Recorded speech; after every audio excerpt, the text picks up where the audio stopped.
Hello everyone, मैं विक्रम कुमार आप सभी का अपने यूट्यूब चैनल स्कॉलर्स कॉन्सेप्ट के ऊपर स्वागत करता हूं। इनहेरिटेंस बायोलॉजी से रिलेटेड डेली क्वेश्चन सीरीज के अंदर आज हमारा क्वेश्चन नंबर 6 है और आज का हमारा क्वेश्चन CSIR JRF 2019 से लिया गया है। क्वेश्चन को रीड करते हैं। Polymorphism DNA sequence are used for molecular identification. Short tandem repeats STRs and single nucleotide polymorphism SNP are used as polymorphic markers. The table below summarize the status of autosomal SNP, autosomal STR, mitochondrial SNP, Y-linked STR for four individual related to each other, representing parents and their two children। यहाँ पे कोई data दिया हुआ है और उससे related हमारे अलग अलग इंडिविजुअल दिए हुए हैं, A individual, B, C, D, और ये हमारे इंडिविजुअल एक दूसरे से रिलेटेड है। इनमें से दो तो हमारे पेरेंट्स हैं और दो उनके ऑफस्प्रिंग्स हैं। अब यहाँ पे हमें अलग अलग मार्कर्स दिए हुए हैं। कुछ हमारे ऑटोसोमल मार्कर्स हो गए, जैसे कि SNP STR के लिए हमारे दिए हुए हैं।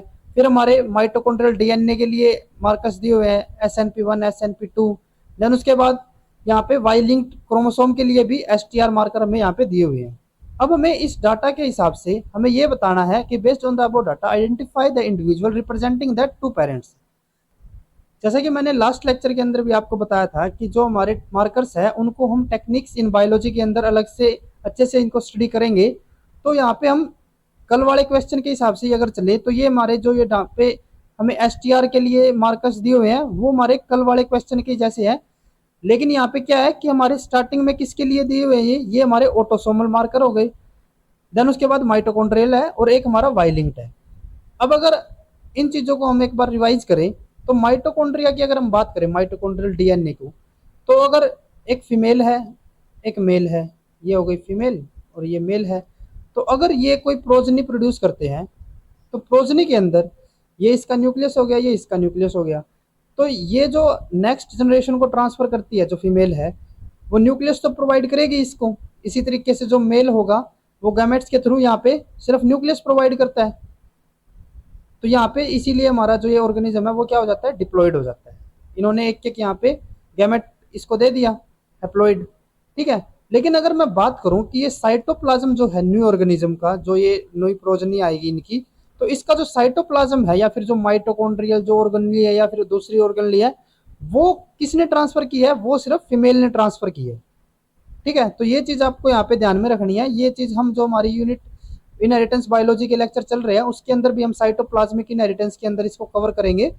तो यहाँ पे आपको ध्यान में रखना है कि जो न्यू प्रोजनी आती है ह्यूमंस के अंदर, तो उसके अंदर जो माइटोकॉन्ड्रिया या फिर जो साइटोप्लाज्म है उसको कौन ट्रांसफर करता है, सिर्फ फीमेल। जो हमारे माइटोकॉन्ड्रियल डीएनए रहता है वहां पे फादर का कोई रोल नहीं रहता, ठीक है। उसके अलावा अगर हम डाटा को ध्यान से देखें तो यहाँ पे हमें एक वाई लिंक्ड STR भी दिए हुए हैं। और वाई लिंक्ड अगर STR है तो यानी कि हमारे वाई क्रोमोसोम के ऊपर होंगे, और ये वाले जो हमारे STR मिलेंगे ये हमें किसके अंदर मिलेंगे, सिर्फ ये हमें मेल के अंदर मिलेंगे, क्योंकि मेल के पास ही वाई क्रोमोसोम होता है। तो इसका मतलब ये भी हमारा मेल है और ये भी हमारा मेल है। जो हमारे C और D है ये हमारी फीमेल रहेगी, ठीक है। अब इसके बाद हम एक एक ऑप्शन के हिसाब से चलते हैं। जैसे कि यहाँ पे हमें A और D के लिए बोल रहा है कि ये हमारे पेरेंट्स है, क्योंकि यहाँ पे हमें पेरेंट्स को आइडेंटिफाई करना है। तो अगर हमारे A और D पेरेंट्स हो जाते हैं तो इसका मतलब क्या रहेगा कि हमारा A क्या होगा, फादर होगा, और जो D होगी वो मदर होगी। तो अगर हम फादर लेते हैं, अब यहाँ पे हमें ऑटोसोमल दिए हुए हैं, तो ऑटोसोमल के हिसाब से अगर हम चले तो ऑटोसोमल मार्कर जो है हमारे उनके साथ हमें क्या क्या दिया हुआ है, SNP के लिए हमें दिया हुआ है C और C, ठीक है। STR के लिए हमें क्या क्या दिया हुआ है, 13 और 12। देन उसके बाद माइटोकॉन्ड्रिया के लिए यहाँ पे क्या क्या दिया हुआ है हमें, अगर हम माइटोकॉन्ड्रियल डीएनए के हिसाब से चले तो हमें दिया हुआ है एक तो C और एक हमारे पास है G।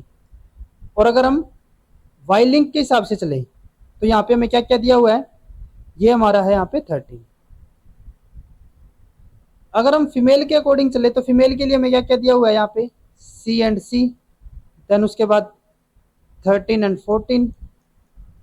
देन उसके बाद C एंड A, और यहाँ पे हमारा कुछ भी नहीं है वाई लिंक का।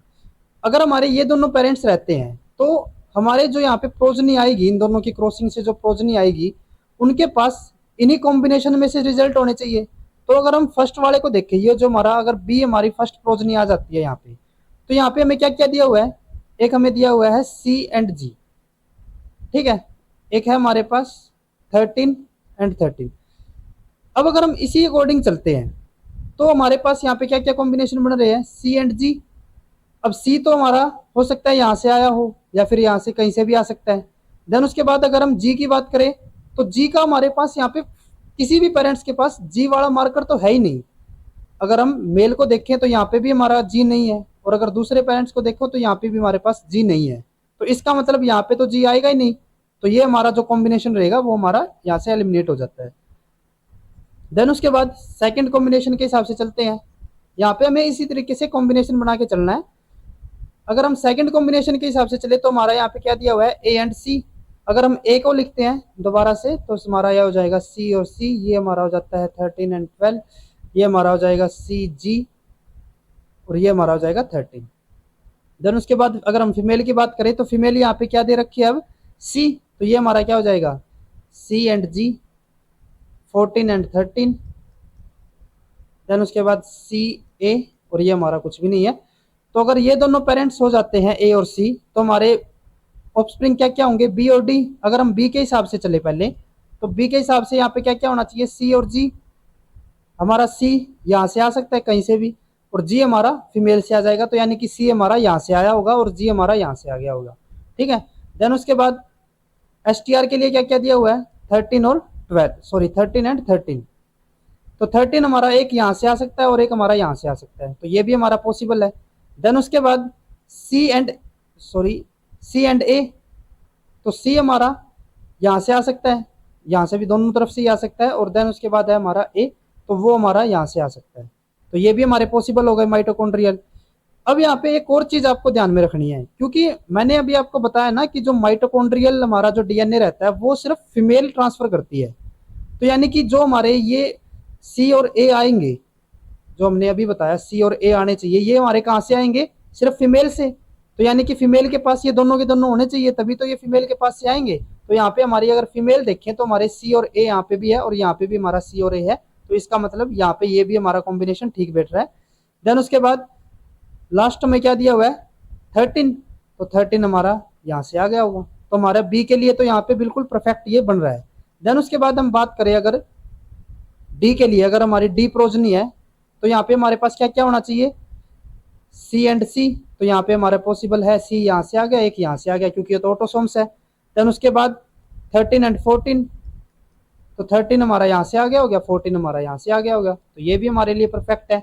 देन उसके बाद सी एंड ए, और मैंने जैसे बताया कि माइटोकॉन्ड्रियल जो हमारे ऐसा डीएनए रहेगा वो हमारा सिर्फ फीमेल से आएगा, तो ये हमारा यूं का यूं यहाँ से ट्रांसफर हो गया सी ए, तो ये भी हमारा परफेक्ट है।